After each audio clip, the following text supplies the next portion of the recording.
Baik, topik pertama mata kuliah kimia fisika kita akan buka dengan sifat dan perilaku gas. Di sini kita akan membicarakan mengenai konsep gas ideal yang mungkin Anda semua sudah cukup familiar. Oke, kita perhatikan di sini ada 3 buah gambar seperti itu. Yang pertama ada balon, kemudian ada tabung gas LPG, kemudian yang terakhir ada, kita anggap ini adalah ruangan kosong. Yang menjadi persamaan dari ketiganya ketika kita membicarakan sistem gas itu tentu saja adalah elemen yang mengisi masing-masing bahan tersebut atau masing-masing gambar ini. Di dalam balon itu adalah helium, seperti kita tahu itu sudah sering digunakan, misalkan di balon helium ya, seperti itu. Kemudian yang berikutnya untuk gas LPG kita mengenal ada gas propana dan butana atau C3H8 dan C4H10 serta sedikit gas hidrokarbon yang lain, tapi terutama yang terkandung di dalam gas LPG atau tabung LPG itu adalah propana dan butana. Yang terakhir di ruangan ini atau ruangan kosong kita anggap atau yang kita sering kenal sebagai atmosfer di sekitar kita itu terkandung sistem gas nitrogen, oksigen serta beberapa porsi dari gas lainnya. Kemudian apa yang kita bicarakan ketika kita membicarakan tentang sistem gas? Ketika kita membicarakan tentang sistem gas, yang pertama dan paling awal perlu dipahami adalah partikel gas ketika dia berada di dalam sebuah ruang atau wadah atau kontainer seperti itu, dia itu perilaku molekulnya itu selalu bergerak secara cepat dalam arah yang cenderung acak. Jadi ketika kita mempunyai katakanlah gas di dalam LPG atau gas helium di dalam balon seperti itu, walaupun kita tidak bisa merasakan pergerakan mereka, tapi di dalamnya mereka atau partikel-partikel gas tersebut selalu bergerak dengan cepat secara acak. Itu adalah perilaku atau sifat gas yang paling utama. Oke, kemudian apa itu konsep gas ideal? Ya, seperti namanya, gas ideal itu adalah sebuah konsep hipotesis atau kita bisa sebut juga sebagai idealisasi dari sebuah sistem gas yang lebih real atau lebih nyata. Jadi, kalau kita bicara tentang gas ideal, sebetulnya gas ideal yang kita sering kali pelajari itu sebetulnya hanya merupakan sistem hipotesis, bukan merupakan sistem gas yang sering kali kita kenal, baik itu sistem gas di sekitar kita ataupun sistem gas di dalam tabung, misalnya seperti tabung LPG tadi atau tabung oksigen. Itu mereka tidak mengikuti hukum yang ketat dari atau tidak mengikuti hukum dari gas ideal itu sendiri, tetapi merupakan penyempurnaan dari sistem gas ideal. Namun demikian, konsep gas ideal itu merupakan sesuatu yang perlu untuk kita kenal karena dia merupakan jalan pembuka begitu ya, atau gerbang, kita sebutnya sebagai gerbang untuk menuju sistem gas nyata yang lebih kompleks. Jadi untuk menuju ke sesuatu yang lebih kompleks tentu kita memulai dari sesuatu yang sederhana, dan konsep gas ideal adalah kesederhanaan tersebut. Kemudian di poin berikutnya kita juga bisa menerapkan gas ideal sebagai atau dalam tujuan kita nantinya ketika akan memahami perilaku molekul secara umum. Jadi untuk memahami perilaku molekul kita perlu mulai dari sesuatu yang sederhana, di mana sesuatu yang sederhana kita kenal di sini sebagai sistem gas ideal. Oke. Kemudian apa sebetulnya perbedaan gas ideal dengan gas yang seringkali kita temui di kehidupan sehari-hari atau gas nyata? Perbedaan antara gas ideal dengan gas nyata atau konsep gas ideal dengan konsep gas nyata itu ada di beberapa sudut pandang atau di beberapa perspektif. Yang pertama itu kita perhatikan dulu persamaannya sebetulnya. Jadi partikel penyusun dari gas ideal dan gas nyata itu sama-sama partikel bermassa. Kita tahu bahwa molekul gas atau molekul kimia secara umum itu memiliki massa tertentu. Kemudian ketika kita bicara mengenai fase gas, kerapatan mereka atau kerapatan antar molekulnya itu cenderung selalu lebih rendah dibandingkan ketika kita misalkan bicara tentang fase zat yang lain, misalkan liquid atau zat cair ataupun solid atau zat padat.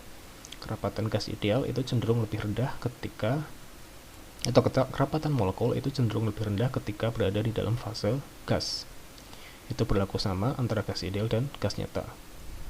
Kemudian pergerakan molekul gas atau partikel gas itu juga serupa antara gas ideal dan gas nyata, yaitu mereka selalu bergerak secara acak. Jadi ketika mereka berada di dalam sebuah ruang tertentu, walaupun kita tidak bisa melihat tentu saja, tetapi dengan metode identifikasi yang khusus, kita tahu bahwa ada pergerakan dari molekul-molekul atau partikel-partikel gas tersebut. Itu adalah persamaan ya antara gas ideal dengan gas nyata. Kemudian yang membedakan antara gas ideal dan gas nyata itu sendiri, yang pertama itu dari sudut pandang gaya intermolekulernya atau gaya antar molekulnya. Di konsep gas ideal, kita asumsikan bahwa satu sama lain antara satu molekul dan molekul yang lainnya itu tidak terdapat interaksi yang diakibatkan oleh adanya gaya. Mungkin Anda pernah mengenal bahwa ketika dua buah molekul, ketika ada dua buah atau lebih molekul itu saling berdekatan gitu, mereka cenderung memiliki interaksi tertentu satu sama lain, dan jenis interaksinya juga beragam. Itu akan kita pelajari nanti di perkuliahan yang lebih lanjut. Namun demikian, ketika kita bicara mengenai konsep gas ideal, kita asumsikan bahwa gaya intermolekulernya atau gaya antar molekulnya itu tidak ada. Jadi gaya yang mengatur atau membuat masing-masing molekul itu berikatan itu kita asumsikan tidak ada. Jadi misalkan saya di sini saya punya 3 buah molekul gitu ya. Itu biasanya ada sebuah gaya yang memaksa mereka untuk entah itu berikatan ataupun bertolakan. Jadi ada gaya atraktif nantinya, kemudian ada juga gaya repulsif atau jenis gaya-gaya lain yang menyebabkan adanya interaksi antar molekul. Nah, di gas ideal kita asumsikan hal tersebut tidak ada. Itu dengan tujuan untuk menyederhanakan pemahaman konsepnya sebetulnya. Sedangkan kalau di gas nyata itu tentu kita masukkan gaya antar molekuler itu atau gaya intermolekuler tersebut. Karena memang pada hakikatnya atau pada kenyataannya ya antar molekul itu satu sama lain saling berinteraksi. Yang diatur atau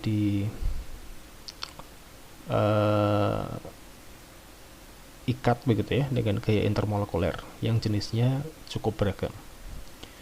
Kemudian dari sudut pandang volume partikel, diasumsikan molekul gas ideal itu tidak bervolume, sedangkan gas nyata kita tahu bahwa memiliki volume. Apa maksudnya? Maksudnya adalah partikel seperti itu ya. Kita tidak perlu memusingkan partikel gas apa yang ada di sini karena kita asumsikan partikel gas itu sebagai sebuah bola seperti itu ya, atau bola yang cukup kecil ya, seperti itu. Nah, untuk gas ideal sendiri kita asumsikan bahwa si bola ini itu tidak bervolume, jadi bisa dianggap dia itu cuma sekedar titik begitu ya, Jadi molekul-molekulnya itu digambarkan sebagai titik-titik yang sangat banyak gitu. Sedangkan gas nyata kita anggap, bukan kita anggap, tapi memang dia itu bervolume karena pada hakikatnya yang namanya partikel atau molekul itu tersusun atas konstruksi tertentu atau struktur tertentu yang membuat dia itu memiliki volume seperti itu. Oke. Kemudian perbedaan yang terakhir itu mengenai tumbukan antar partikel gasnya. Jadi karena si molekul atau partikelnya itu selalu bergerak ya, maka pasti ada saat-saat tertentu ketika masing-masing molekul itu saling bertemu satu sama lain, kemudian menumbuk satu sama lain. Jadi bisa jadi katakanlah partikel ini dan partikel ini suatu ketika akan bertemu, kemudian mereka akan menumbuk satu sama lain karena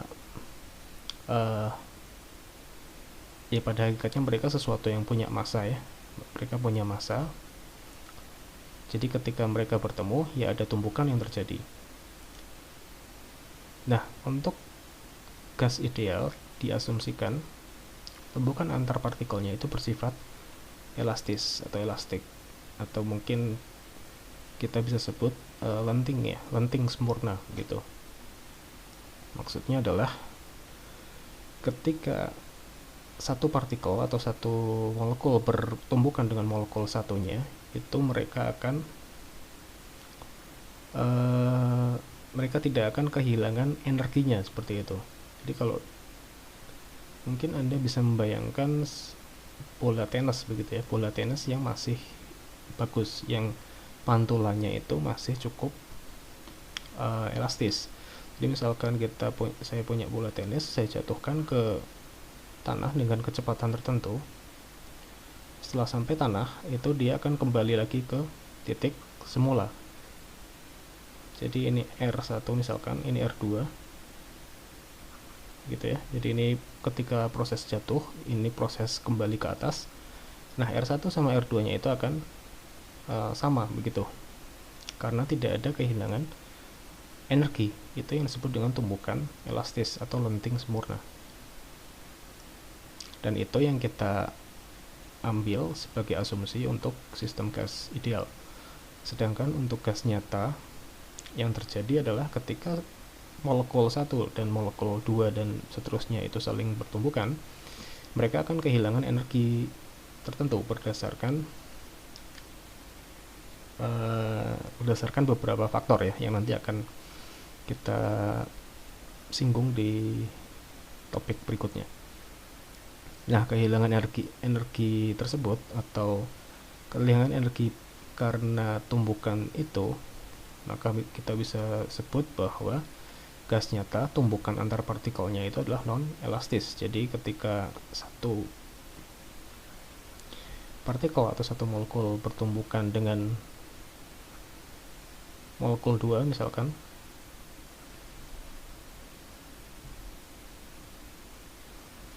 begitu, nantinya bisa jadi kembalinya si molekul 1 ini itu tidak akan sampai ke titik awalnya, tidak sejauh titik awalnya gitu. Begitu pula yang terjadi dengan partikel kedua, bisa jadi dia tidak kembali ke titik yang semula seperti itu. Itu karena ada proses kehilangan energi ketika mereka saling bertumbukan satu sama lain. Baik, itu sekilas tentang perbedaan antara gas ideal dengan gas nyata. Kemudian bagaimana mendeskripsikan persamaan gas ideal? Persamaan gas ideal itu berasal dari beberapa hukum-hukum gas yang sudah didefinisikan sebelumnya. Kemudian kita juga perlu memahami bahwa ada parameter-parameter tertentu atau besaran-besaran tertentu yang berperan dalam mendeskripsikan sistem gas ideal. Ada tekanan, volume, temperatur, dan jumlah partikel. Kita perlu mendeskripsikan sistem gas ideal dengan besaran-besaran ini karena secara mikroskopis atau secara molekuler, partikel atau molekul gas itu sulit untuk dibahas begitu ya. Beda halnya ketika kita membahas pergerakan hal-hal yang kelihatan, misalkan mobil, kemudian orang, dan seterusnya. Tapi ketika kita membahas mengenai sistem gas atau sistem molekul di dalam gas, kita perlu mendeskripsikannya dalam parameter-parameter makromolekular. Jadi ada tekanan, volume, temperatur, dan jumlah partikel. Seperti itu. Nah, ada beberapa hukum gas yang menjadi dasar terdefinisikannya persamaan gas ideal. Ada hukum Boyle, Charles, Gay-Lussac, dan yang keempat adalah Avogadro. Oke, ini masing-masing. Jadi ada 4 buah hukum yang menjadi dasar. Ada hukum Boyle, Charles, Gay-Lussac, dan Avogadro. Apa perbedaan antar keempatnya dan apa yang dideskripsikan oleh keempat hukum tersebut? Yang dideskripsikan oleh Boyle, di mana yang menjadi dasar dari hukum Boyle itu adalah kita memiliki kondisi seperti ini. Kita punya partikel gas dan temperatur konstan pada sistem gas tersebut. Secara visualisasi, misalkan di sini saya memiliki sebuah wadah atau kontainer isinya molekul gas. Kemudian di sisi satunya saya punya semacam sumber begitu ya, sumber molekul, di mana dia itu dalam kondisi tertutup sehingga tidak ada molekul dari bagian kiri itu menuju ke wadahnya. Maka di sini kondisinya adalah partikel gas di dalam wadah atau di dalam kontainer itu akan dijaga tetap. Kemudian di sini saya ada pemanas, tapi pemanasnya dijaga dalam suhu tertentu begitu ya. Jadi tidak ada perubahan temperatur di situ. Jadi temperatur tidak berubah, jumlah molekul juga tidak berubah. Nah, yang berubah itu adalah tekanannya. Jadi ketika si kontainer atau wadah ini diberi pemberat, jadi ketika diberi pemberat maka tekanan itu akan semakin membesar. Ketika tekanan semakin membesar maka volume itu akan terkompresi atau mengecil gitu ya. Nah, ketika volume mengecil, kita akan tahu bahwa relasi antara tekanan dengan volume itu saling berbalikan. Jadi makin besar tekanannya, itu akan semakin kecil volume gas dalam kontainer tersebut. Jadi volume itu dideskripsikan sebagai volume gas di dalam kontainer ini ya, bukan volume yang lainnya. Itu adalah volume sistem gas di dalam wadah ini. Nah, ketika dideskripsikan secara grafik itu tampak grafik seperti ini, hubungan antara tekanan dengan volume. Jadi makin besar tekanan, makin kecil volumenya. Sehingga konsekuensi matematisnya itu adalah seperti ini. P sama dengan konstanta per V. Konstan atau konstanta ya. Sama saja. Atau maksudnya adalah ini kalau dituliskan dalam bentuk lain juga bisa seperti ini ya. P itu sebanding dengan 1 per V. Jadi P itu berbanding terbalik dengan volumenya. Tekanan berbanding terbalik dengan volumenya. Sehingga ketika persamaan seperti ini itu terbentuk, kita bisa dengan mudah menyimpulkan bahwa hasil kali dari tekanan dan volume itu nilainya akan selalu konstan. Itulah yang menjadi dasar dari hukum Boyle. Baik, kita perhatikan berikutnya, itu adalah hukum Charles. Apa yang dideskripsikan oleh Charles? Charles juga hampir mirip ya, tidak ada perubahan jumlah molekul, jadi katup sumber molekul tetap tertutup. Kemudian di sini tidak ada beban yang ditambahkan, sehingga maksudnya adalah tekanannya itu akan konstan atau tetap. Kemudian apa yang diubah? Yang diubah adalah temperaturnya dengan cara pemanasan. Jadi temperatur meningkat, apa yang terjadi terhadap volume itu yang dianalisis. Ternyata yang terjadi adalah ekspansi volume. Jadi ketika temperatur naik, volume ikut naik. Yang konsekuensinya adalah volume akan sebanding dengan temperatur. Nah, ketika persamaan ini itu berlaku, maka persamaan bagian bawah pun ikut berlaku. Jadi hasil bagi antara volume dengan temperatur itu akan tetap atau konstan, seperti itu. Kemudian hukum gas yang ketiga itu dicetuskan oleh Gay-Lussac. Yang dideskripsikan oleh Gay-Lussac itu adalah relasi antara temperatur dengan tekanan. Jadi sama seperti sebelumnya, molekul itu jumlahnya dijaga tetap, tidak ada jumlah molekul yang bertambah. Kemudian kita lihat apa relasi antara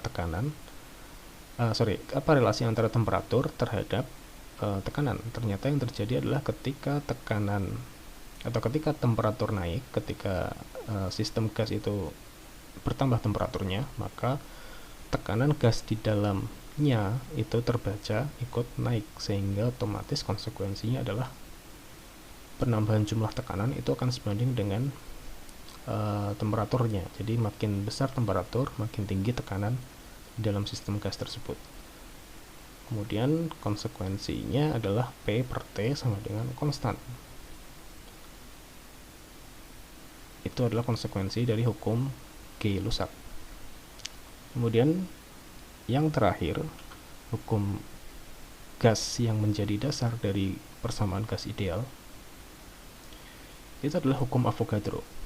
Apa yang dideskripsikan oleh Avogadro?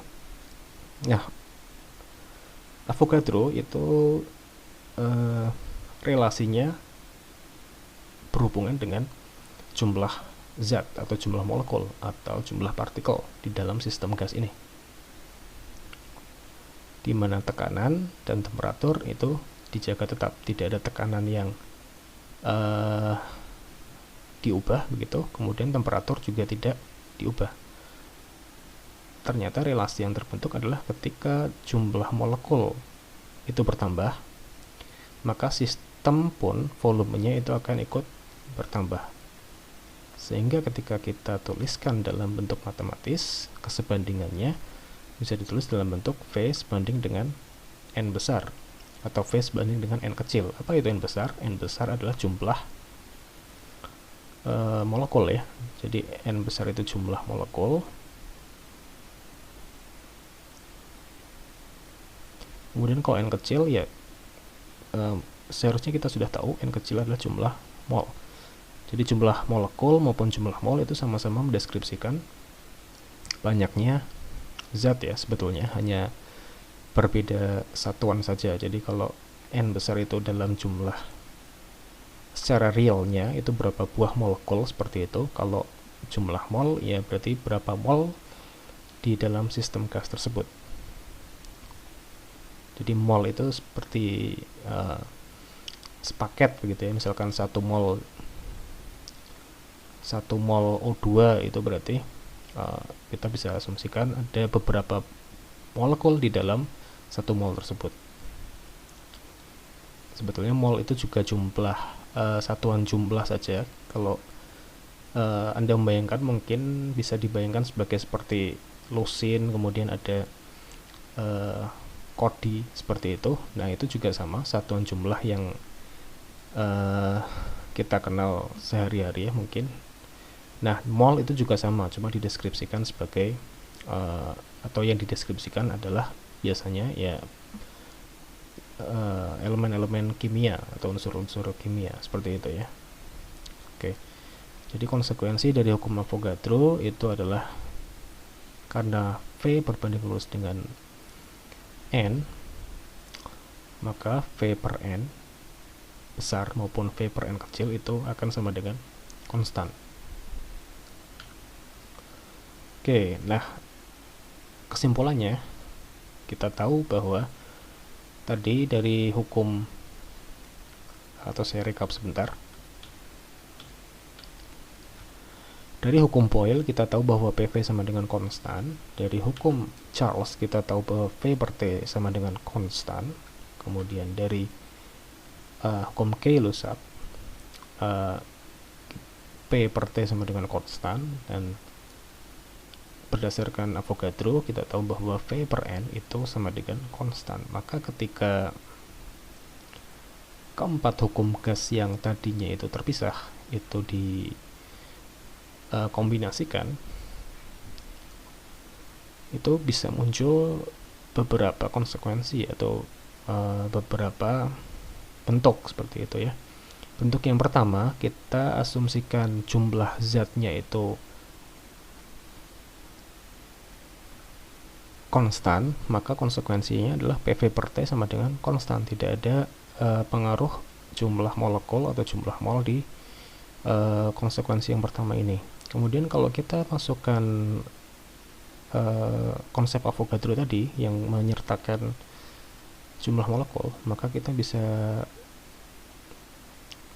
ambil kesimpulan bahwa PV per T itu sama dengan N kali R, di mana ujung-ujungnya itu kita mendapatkan sebuah persamaan gas ideal yang mungkin sudah kita kenal bersama ya. PV sama dengan nRT. Jadi P itu adalah tekanan, volume, V. Kemudian N itu adalah jumlah mol, di mana R itu adalah konstanta gas ideal atau konstanta gas umum. Dan T itu adalah temperatur dari sistem tersebut atau suhu dari sistem tersebut. Nah, untuk nilai R sendiri atau konstanta gas ideal sendiri itu yang familiar kita gunakan ada dua jenis, yaitu yang bersatuan standar internasional, kemudian yang satuan tidak standar tapi sering kita temui ketika membicarakan tentang sistem-sistem kimia begitu ya. Jadi ada 8,314 Joule per mol Kelvin untuk satuan standar, kemudian ada 0,0821 atmosfer liter per mol Kelvin untuk satuan yang lain begitu ya, satuan yang bukan standar.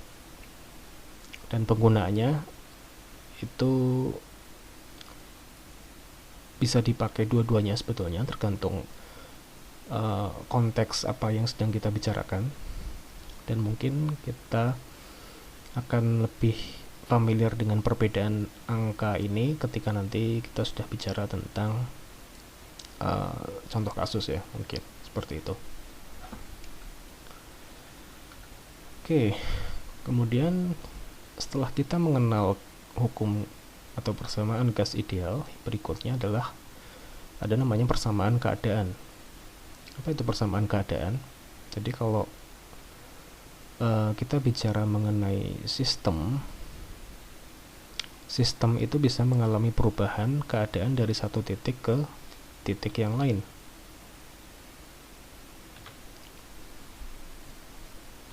Jadi katakanlah saya punya sistem gas seperti ini, kemudian misalkan diisi oleh molekul-molekul gas tertentu, kemudian kita deskripsikan dia sebagai P1, V1, T1 begitu ya, persamaan atau parameter keadaan pertamanya. Dia punya tekanan P1, volumenya V1 dan temperaturnya T1. Kemudian kita lakukan pemanasan terhadap sistem gas ini. Kita lakukan pemanasan, kita beri dia pemanas begitu ya, misalkan. Nah, karena ada parameter yang berubah, otomatis yang lain ikut berubah. Jadi karena temperaturnya pasti berubah, sehingga dia punya temperatur T2, otomatis volumenya dan temperaturnya itu akan ikut berubah, menyesuaikan berapa banyak temperatur yang berubah. Nah, persamaan keadaan antara keadaan 1 dan keadaan 2 itu akan berlaku persamaan keadaan seperti ini. Jadi P1 V1 per T1 sama dengan P2 V2 per T2. Ini dengan asumsi bahwa tidak ada jumlah zat atau molekul yang ditambahkan ke sistem ini, begitu. Jadi kita asumsikan jumlah molekulnya atau jumlah molnya ya tetap, yang berubah cuma parameter-parameter tekanan, volume, sama temperatur, gitu. Oke, kemudian berikutnya, selain mendeskripsikan, masih berhubungan dengan hukum Avogadro yang tadi, selain mendeskripsikan hukum gas, Avogadro juga punya atau mencetuskan sebuah hipotesis, yaitu bahwa sistem gas apapun pada volume, tekanan, dan temperatur yang sama itu akan memiliki jumlah molekul yang sama. Jadi kalau kita punya, misalkan katakanlah saya punya sistem sistem gas H2 begitu ya. Sistem gas H2, saya punya sistem gas O2, saya punya sistem gas N2. Misalkan jumlahnya itu sama, masing-masing 1 mol gitu, katakanlah. Nah, apapun unsurnya atau apapun si atom atau molekul yang membentuk sistem gas tersebut, ketika kita bicara mengenai jumlah 1 mol H2, 1 mol O2, dan 1 mol N2, ataupun 1 mol gas yang lain katakanlah, menurut hipotesis Avogadro, jumlah molekul dalam 1 mol apapun atau gas apapun itu akan tetap sama, yaitu sebesar 6,022 kali 10 pangkat 23. Jadi kita mau bicara tentang partikel atau molekul gas apapun, ketika jumlahnya 1 mol, maka jumlah molekulnya itu adalah 6,022 kali 10 pangkat 23 kali 10 pangkat 23 gitu ya. Dan seterusnya. Kalau 2 mol berarti tinggal mengikuti, tinggal dikali 2 seperti itu. Nah, ini adalah hipotesis yang dicetuskan oleh Avogadro. Ujung-ujungnya kita kenal bahwa angka 6,022 kali 10 pangkat 23 ini itu adalah sesuatu yang disebut dengan bilangan atau konstanta atau tetapan Avogadro. Mungkin Anda pernah dengar istilah bilangan Avogadro atau konstanta Avogadro. Nah, itulah yang dideskripsikan oleh hipotesis Avogadro ini. Nah, apa konsekuensinya terhadap sistem gas ideal? Konsekuensinya adalah kita bisa mendeskripsikan sebuah persamaan gas ideal dalam bentuk alternatif atau bentuk keduanya. Tadi kita berangkat dari hukum standar atau persamaan standar PV sama dengan nRT. Nah, ketika kita masukkan konteks atau konsep Avogadro, di mana bilangan Avogadro itu adalah jumlah molekul per mol, gitu ya, jumlah molekul per mol, maka kita bisa modifikasi persamaannya menjadi seperti ini. Jadi PV N kecilnya kita ganti sebagai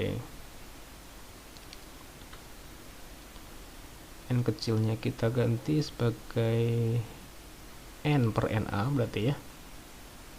Ini kan konsekuensinya seperti ini ya. Jadi N per Na kita masukkan ke persamaan itu, persamaan gas ideal versi 1.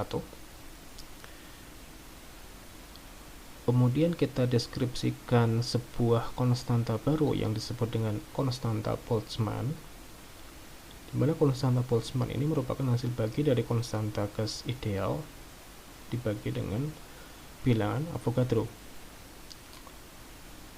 Kita sebut konstanta Boltzmann atau kita beri simbol K terhadap konstanta Boltzmann ini.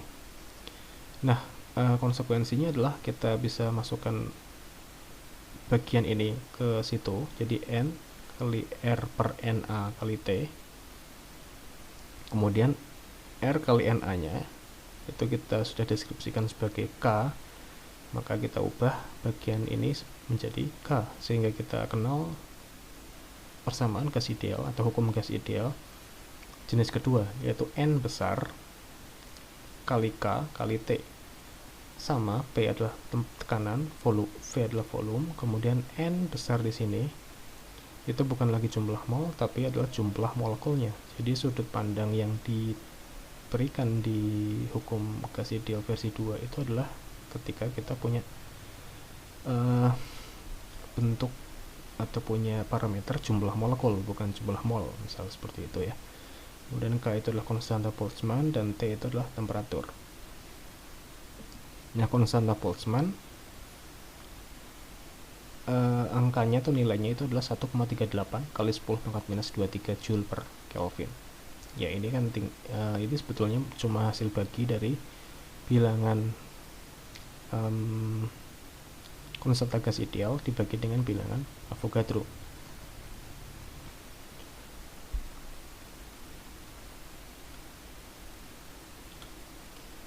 Jadi ya tinggal 8,314 begitu dibagi 6,022 kali 10 pangkat 23 gitu ya. Ini tadi satuannya adalah Joule per mol Kelvin, yang bawah satuannya per mol, karena ada 6,022 kali 10 pangkat 23 molekul per mol gitu ya. Intinya kalau bilangan Avogadro itu kan ini menyatakan jumlah dalam satu atau dalam 1 mol begitu ya. Jadi satuannya per mol.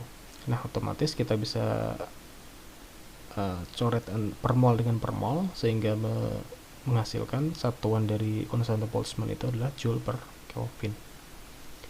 Gitu. Itu mengenai persamaan gas ideal jenis kedua.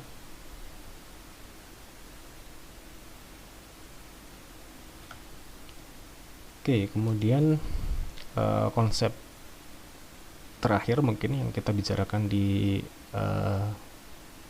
konsep gas ideal ini itu adalah mengenai tekanan parsial gas yang dideskripsikan oleh hukum Dalton. Jadi misalkan saya punya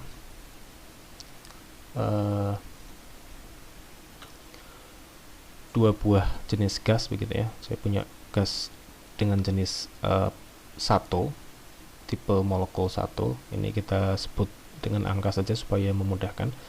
Kemudian saya juga punya sistem gas kedua. Maka ketika kedua sistem gas yang tadinya terpisah itu kan berarti masing-masing punya tekanan tertentu ya. Gas 1 atau sistem gas 1 itu memiliki tekanan P1, sistem gas kedua itu memiliki tekanan P2. Nah, ketika kita mengkombinasikan keduanya dalam sebuah sistem, dalam satu wadah begitu katakanlah, ya simply seperti ini ya. Jadi P total atau tekanan total itu adalah P1 tambah P2 begitu. Kalau misalkan ada 3 buah jenis gas yang dikombinasikan, ya tinggal ditambah P3 dan seterusnya seperti itu, sehingga dideskripsikan oleh Dalton bahwa tekanan sistem gas yang terdiri dari campuran beberapa jenis partikel gas itu merupakan hasil penjumlahan tekanan parsial masing-masing komponennya. Jadi ada P1, P2, P3 itu adalah tekanan parsial dari komponen gas 1, komponen gas 2, dan komponen gas 3. Dan P itu adalah menyatakan tekanan total ketika mereka sudah dikombinasikan. Bagaimana cara menghitung komponen atau tekanan parsial dari masing-masing komponen gas itu? Kita bisa menerapkan persamaan seperti ini. Nah, ini sebagai contoh saya ambil gas 1, tetapi persamaan ini tentu saja berlaku untuk gas jenis lain, gas 2, gas 3, dan seterusnya, seperti itu ya. Jadi misalkan saya ambil contoh gas 1, itu tekanan parsial gas 1 itu adalah seperti ini, P1 sama dengan X1 kali P, di mana X1 nya itu adalah fraksi mol dari gas 1. Kemudian fraksi molnya itu sendiri itu dideskripsikan oleh jumlah mol gas 1 dibagi dengan jumlah mol total semua komponen gas. Simpelnya seperti itu. Kemudian dari kombinasi bagian 1 dan bagian 2 kita bisa memperoleh bentuk seperti ini. Jadi P1 tambah P2 tambah P3 dan seterusnya itu akan sama dengan X1 kali P X2 kali P dan seterusnya, yang dimana ketika kita kombinasikan secara matematis ya ini bisa diberi kurung saja.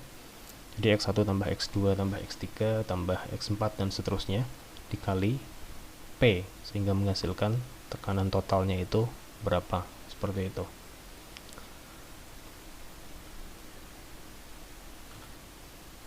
Baik, itu untuk bagian pertama. Terima kasih.